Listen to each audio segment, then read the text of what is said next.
Hello students, good evening. आज की इस वीडियो में हम डिस्कस करेंगे एस चांद स्मार्ट मैथ के कुछ स्पेसिफिक क्वेश्चंस के बारे में, जिसमें सबसे पहला जो टॉपिक हमने सबसे पहला चैप्टर जो स्मार्ट मैथ्स का टॉपिक लिया है वो टॉपिक है हमारा रैशनल नंबर्स। तो रैशनल नंबर्स में हम क्या क्या टॉपिक पढ़ने वाले हैं, पहले उन चीज़ों को देखेंगे हम।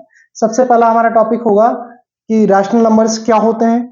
उसके बाद हम standard form of rational numbers देखेंगे, इक्विवेलेंट रैशनल नंबर्स क्या होते हैं, एब्सोल्यूट वैल्यूज क्या होती हैं, comparison of rational numbers, and last में हम देखेंगे ऑपरेशंस ऑन रैशनल नंबर्स।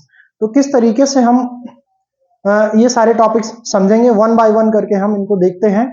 और बहुत ध्यान से सुनिएगा, चीजें बहुत अच्छे से समझ में आएंगी, ठीक है। और चीजों को रिपीट करने के लिए आप वीडियो को कई बार मल्टीपल टाइम्स जो है रिपीट करके देख सकते हैं। तो ये आपके लिए एक बहुत ही गोल्डन अपॉर्चुनिटी है प्रैक्टिस करने के लिए। मेनली हम इसके बाद हम क्या करेंगे, कुछ क्वेश्चंस डिस्कस करेंगे। तो चलिए स्टार्ट करते हैं। तो सबसे पहले हम समझते हैं कि रैशनल नंबर्स होते क्या है। हमारा टॉपिक आज का क्या है कि रैशनल नंबर्स। रैशनल नंबर्स क्या होते हैं, अगर हम रैशनल नंबर्स को डिफाइन करेंगे, देन रैशनल नंबर्स क्या हैं, जिनको हम पी बाई क्यू फॉर्म में लिखते हैं। जिनको पी बाई क्यू फॉर्म में लिखते हैं means right in P by Q form. P by Q form में जब हम लिखेंगे, वेयर पी क्या है, this is numerator, P is numerator and Q is denominator.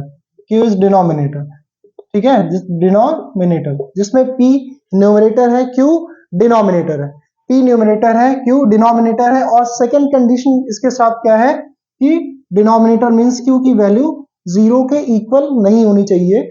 ये डेफिनेशन है हमारी रैशनल नंबर्स की। रैशनल नंबर्स की डेफिनेशन क्या है, the numbers which can be written in P by Q form provided that Q is not equal to zero. Means denominator जो है वो जीरो के इक्वल नहीं होना चाहिए, क्योंकि वो वैल्यू क्या होती है, अनडिफाइंड हो जाती है। और अनडिफाइंड के केस में ये रैशनल नंबर पॉसिबल नहीं है। दैट्स वाई ये हमें समझना है।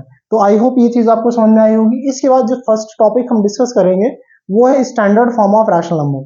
तो standard form of rational numbers को हम समझने के लिए क्या समझते हैं, देखिए standard form of rational numbers में, standard form of rational numbers में क्या रहता है कि दो बेसिक कंडीशंस हैं, condition number 1 and condition number 2।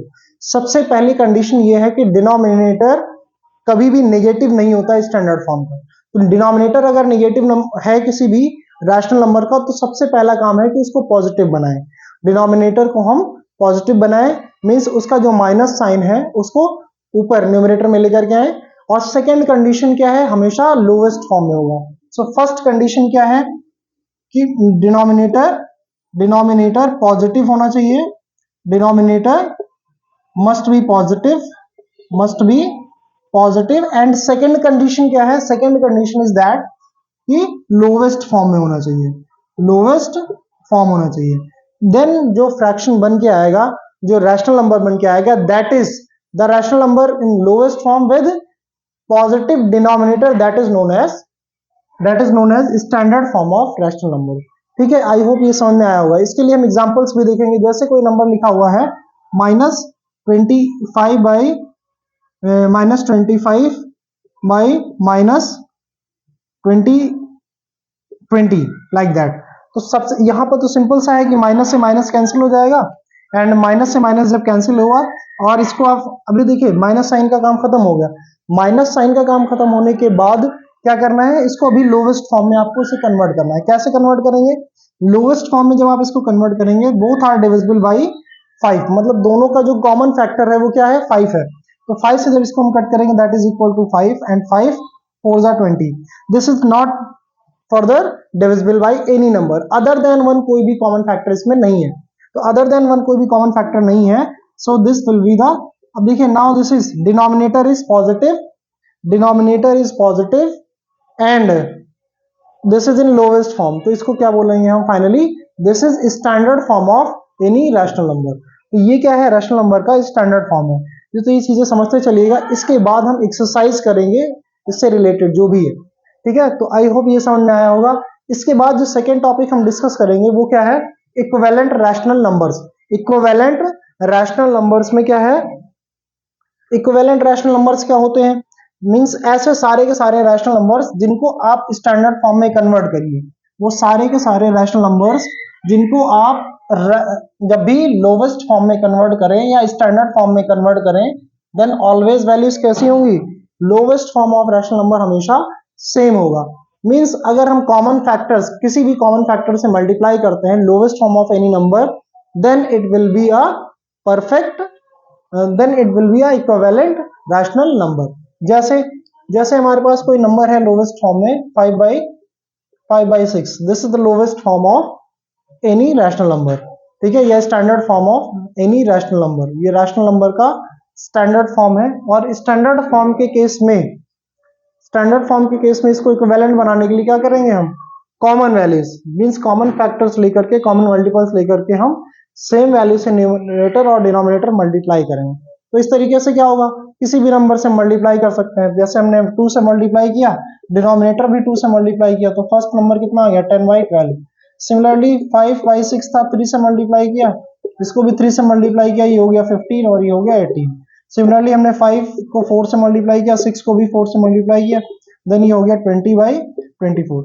अब ये जितने भी नंबर्स हैं ये सब के सब क्या है, इक्विवेलेंट रैशनल नंबर है किसके, 5/6 के। क्यों क्यों क्योंकि जब भी आप इनको लोवेस्ट फॉर्म में कन्वर्ट करेंगे, ऑलवेज इनसे जो वैल्यू आएगी दैट इज ऑलवेज आ सब क्या होगा, लोवेस्ट फॉर्म में 5/6 हो जाएगा।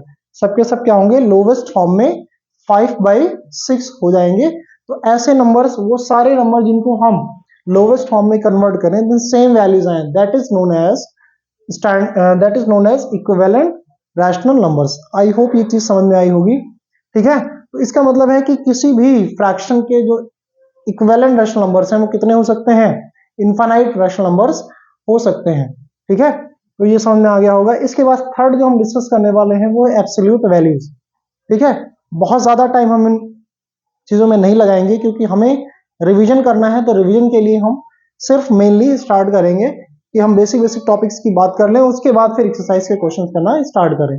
तो चलिए इसमें क्या है नेक्स्ट, फर्दर जो हमारे पास है एब्सोल्यूट वैल्यू। एब्सोल्यूट वैल्यू क्या है, एब्सोल्यूट वैल्यू क्या है, means either the rational number is positive और नेगेटिव, ठीक है। देखिए एब्सोल्यूट वैल्यू का जो साइन है वो इस तरीके से होगा।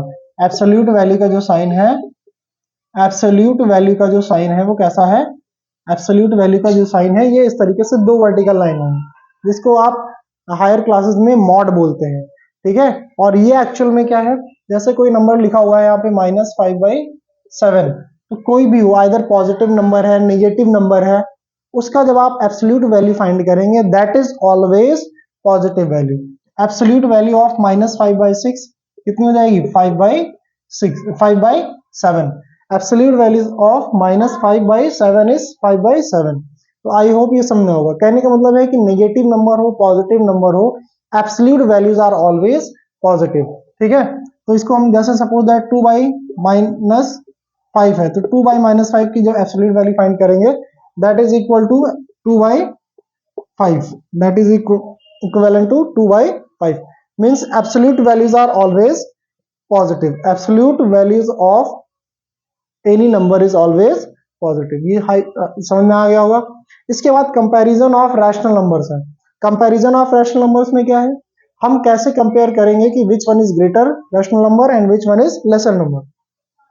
तो देखिए जब भी हम कोई भी फ्रैक्शन में या रैशनल नंबर में कंपैरिजन करते हैं, तो कंपैरिजन मोस्ट इंपॉर्टेंट है क्योंकि कंपैरिजन पे बेस्ड बहुत सारे क्वेश्चंस बनते हैं। कंपैरिजन पे बेस्ड बहुत क्वेश्चन बनते हैं। कौन कौन सी चीजें हैं, देखिए कंपैरिजन पे एक तो स्मॉलर ग्रेटर का बनता है, स्मॉलर ग्रेटर, स्मॉलर ग्रेटर आता है। स्मॉलर ग्रेटर के बाद नेक्स्ट क्या रहता है, असेंडिंग डिसेंडिंग, इसी पर बेस्ड रहता है, असेंडिंग डिसेंडिंग, असेंडिंग और डिसेंडिंग, ठीक है। तो ये सब क्या है, कुछ और नहीं है, ये सब क्या है, कंपैरिजन का ही पार्ट है। तो this is the part of comparison, और इस कंपैरिजन के पार्ट को हम यहां से सीखेंगे। क्या है, देखिए जब भी हम रैशनल नंबर्स को कंपेयर करेंगे तो हमें क्या करना है, डिनोमिनेटर को एक जैसा रखना है, क्योंकि डिनोमिनेटर अलग होगा न्यूमरेटर अलग होगा तो कंपैरिजन में प्रॉब्लम होगी। जैसे लिखा है एक फ्रैक्शन 2/3 और दूसरा लिखा है 4/7। अब हमें इन दोनों को कंपेयर करने में प्रॉब्लम होगी क्या, या तो आप इनको डिवाइड करके डेसिमल में फाइंड करिए near about. Second thing is that कि आप डिनोमिनेटर को एक जैसा बना दीजिए। जब एक वैल्यू एक जैसी हो जाएगी डिनोमिनेटर की, ठीक है, देन आप न्यूमरेटर के वैल्यू को इजीली डिटेक्ट कर पाएंगे विच one is greater and which one is laser. कैसे? अब देखिए, डिनोमिनेटर को इक्वल करने के लिए हमारे पास एक ही तरीका है, क्या? डिनोमिनेटर को अगर हमें इक्वल करना है तो हमें ये बहुत अच्छे से ध्यान रखना चाहिए कि always we have to take LCM of denominators. जितने भी नंबर्स डिनोमिनेटर में हैं, चाहे आप उनका एडिशन कर रहे हो, अभी ऑपरेशन में आप इसको पढ़ेंगे,